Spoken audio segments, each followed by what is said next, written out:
Period के दौरान ये 3 काम करने से प्रेगनेंसी आपको इसी महीने रुक जाएगी। तो पीरियड में आपको कौन-कौन से ऐसे काम करने हैं जिससे कि आपका गर्भ इसी महीने रुक जाए। फ्रेंड्स, आपको पता होना चाहिए कि जो पीरियड हमारे आते हैं, पीरियड में ही प्रेगनेंसी की तैयारी शुरू हो जाती है, क्योंकि पीरियड जब जो पीरियड आ रहे हैं, ये जो पहले के एंडोमेट्रियम की दीवार होती है और जो आपका जो अंडा बना हुआ है, वो होता है, वो सारा सेड आउट होता है, यानी कि आपकी बच्चेदानी की डीप क्लीनिंग होती है। तो यहाँ पे आपको पीरियड में ही प्रेगनेंसी के लिए तैयारियां करना शुरू कर देना है। तो कौन-कौन सी तैयारियां हैं, कौन-कौन से काम हैं जो कि आप पीरियड में करोगे तो आपको 100% गर्भ रुकने का चांस रहेगा। क्या दिक्कत में क्या आपको लेना है, आगे के वीडियो में बताएंगे, तो वीडियो को पूरा देखिएगा। और फ्रेंड्स, आधा-अधूरा वीडियो आप लोग देखते हो और आप लोगों को समझ में नहीं आता है कि हम क्या बता रहे हैं, क्या नहीं बता रहे हैं, और आप फॉलो नहीं कर पाते हो। तो वीडियो को पूरा देख के और पूरा फॉलो करना है। ऐसा नहीं है कि आधा-अधूरा देख के आधा-अधूरा ज्ञान जो है लेके और उसको फॉलो किया। जी नहीं, पूरा देख के पूरा फॉलो करना है कि कौन से चीज में क्या आपको अप्लाई करने हैं। ओके, चलिए वीडियो में आगे बढ़ते हैं। हेलो फैमिली, आपका हमारे चैनल में बहुत-बहुत स्वागत है। फ्रेंड, चैनल पर नए होंगे, चैनल को सब्सक्राइब कीजिएगा, लाइक कीजिएगा, बेल आइकन प्रेस जरूर कीजिएगा, ताकि जब भी जैसे भी वीडियो अपलोड होता है, नोटिफिकेशन सबसे पहले आपके पास चला जाए। सबसे पहले बात करते हैं फ्रेंड्स की अगर आपके आपके पीरियड का फ्लो कम रहता है, तो देखो डियर, जब पीरियड का फ्लो ही कम रहेगा तो उसमें गर्भ कैसे रुकेगा? क्योंकि जो एंडोमेट्रियम की दीवार होती है, वहां पे बच्चेदानी तक आपका जो पीरियड का जो आपका ब्लड होता है, जो फ्लो होता है, वो नहीं पहुंचता है, तो आपको क्या होता है कि गर्भ नहीं रुकता है। अगर पीरियड का फ्लो कम रहेगा तो भी आपको गर्भ धारण नहीं होगा। तो अगर आपका पीरियड का फ्लो कम आता है, सपोज दिस कि अगर आपका पीरियड 1 से 2 ही दिन आते हैं, आप 2 से 4 ही पैड लेते हो, इससे ज्यादा नहीं लेते हो, तो ये जो है सही पीरियड नहीं माना जाता है। पीरियड का फ्लो कम होता है और आपको 2-4 पैड से ज़्यादा नहीं लिया जाता है, नहीं लेना पड़ता है, तो ये पीरियड सही नहीं है, इसको सही करो। अब आपके दिमाग में आएगा कि तो पीरियड का फ्लो सही, किस पीरियड के फ्लो को सही माना जाता है? तो देखो डियर, अगर आपका पीरियड जैसे कि पहले दिन थोड़ा कम आता है, दूसरे दिन मतलब कि अच्छे खासा आता है, तीसरा दिन भी अच्छा खासा आता है और चौथा दिन मतलब कि कम हो जाता है और पाँचवें दिन आते-आते खत्म हो जाता है। अगर ऐसा पीरियड आता है, तो ये सही पीरियड माने जाते हैं। पहले दिन थोड़ा कम पैड यूज़ करोगे, उसके बाद दूसरे दिन मतलब कम से कम 7 से 8 24 घंटे मिला के 7 से 8 पैड यूज़ करोगे, क्योंकि पैड को आपको हमेशा एक पैड को आपको कम से कम 2 से 3 घंटे ही लेना है, इससे ज़्यादा नहीं लेना चाहिए, नहीं तो इससे भी इन्फेक्शन होने के चांस होते हैं। पैड को आपको चेंज करते रहना चाहिए। बहुत सारे लोगों को मैंने देखा है कि एक पैड को कम से कम 7 से 8 घंटे लगाए रहते हैं, तो ऐसा काम नहीं करना है। एक पैड को केवल बहुत ज़्यादा लगाना है तो 3 से 4 घंटे, नहीं तो इससे ज़्यादा नहीं लगाना है। 3 घंटे तो बहुत ऑलमोस्ट बहुत ज़्यादा हो जाता है। 2 घंटे, 2-2 3-3 घंटे में ही पैड को चेंज करना पड़ता है, मतलब चेंज कर दिया जाता है। तो आपको जो है ऐसे पैड मतलब कि खराब होने चाहिए आपके दूसरे-तीसरे दिन। और चौथे दिन कम हो जाता है, पाँचवें दिन खत्म हो जाता है, तो ये पीरियड सही माने जाते हैं। अब आपका पीरियड का फ्लो अगर कम आता है, तो उसके लिए आप क्या करोगे? तो अगर आपके पीरियड का फ्लो कम आता है, तो उसके लिए सबसे पहले आप जिस दिन पीरियड आता है, उस दिन से आपको लेना है 1 चम्मच अजवाइन, उसके बाद जो है हल्दी और गुड़। इन तीनों को क्या करने हैं, फिर से मैं बता रही हूँ, अजवाइन, हल्दी, गुड़, इन तीनों को बॉयल करने हैं। बॉयल करने के बाद जब थोड़ा-सा रह जाए, तो 24 घंटे में मतलब कि 1 दिन में चाय के जैसे आप इसका इस्तेमाल करो। ये आपको बहुत ही ज़्यादा फ़ायदा करेगा, इतना फ़ायदा करेगा कि आप समझ भी नहीं पाओगे।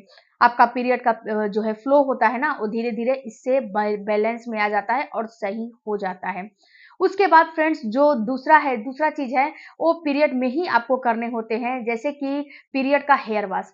देखो डियर, जब आप पीरियड में हेयर वॉश कर लेते हो, जैसे कि पीरियड आती है आपकी, तो पीरियड में आपकी बॉडी हिट रहती है, गर्म रहती है।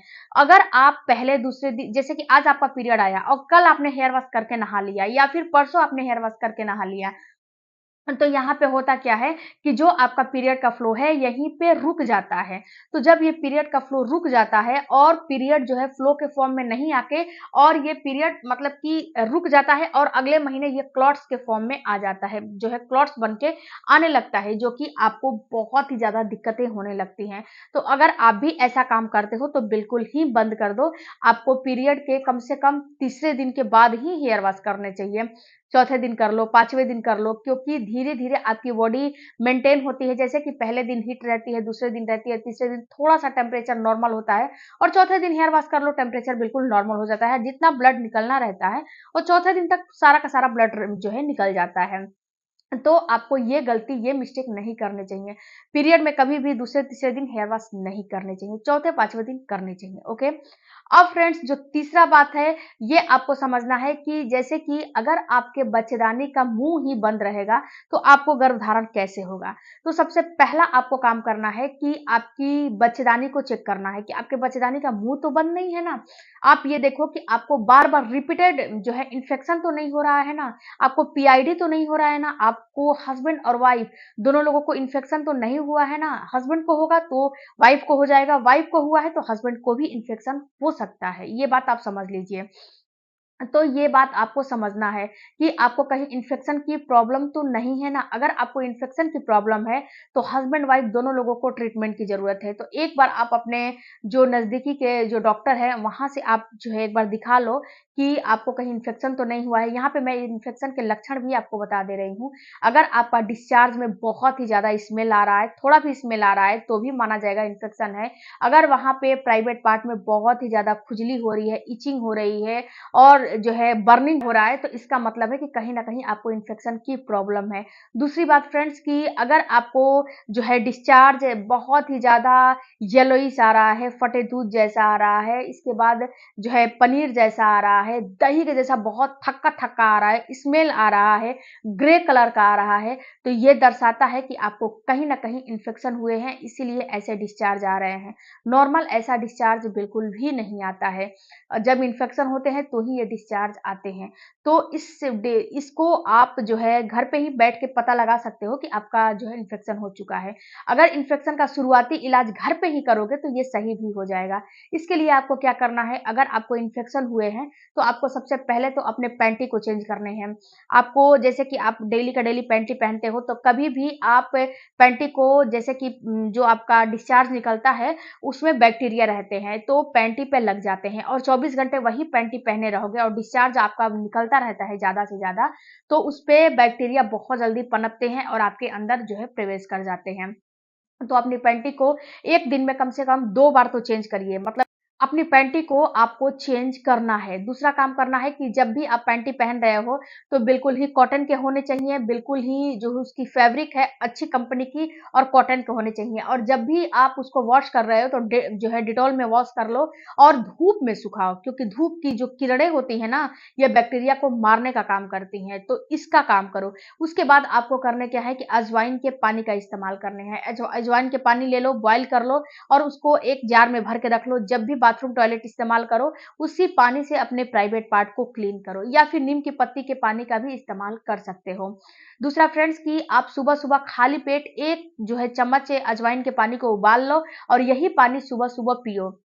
ये भी बहुत ज़्यादा आपको जो है, अगर हल्का-फुल्का आपका इन्फेक्शन है, तो ये 100% सही कर देगा। और फ्रेंड्स, कभी भी एक पार्टनर से मतलब कि अधिक पार्टनर के साथ आपको कॉन्टैक्ट बिना प्रोटेक्शन के नहीं रखने चाहिए। और दूसरी बात फ्रेंड्स कि अपने हाइजीन को मेंटेन आपको ज़रूर से ज़रूर करने चाहिए। प्रोबायोटिक इस्तेमाल ज़रूर से ज़रूर करने चाहिए।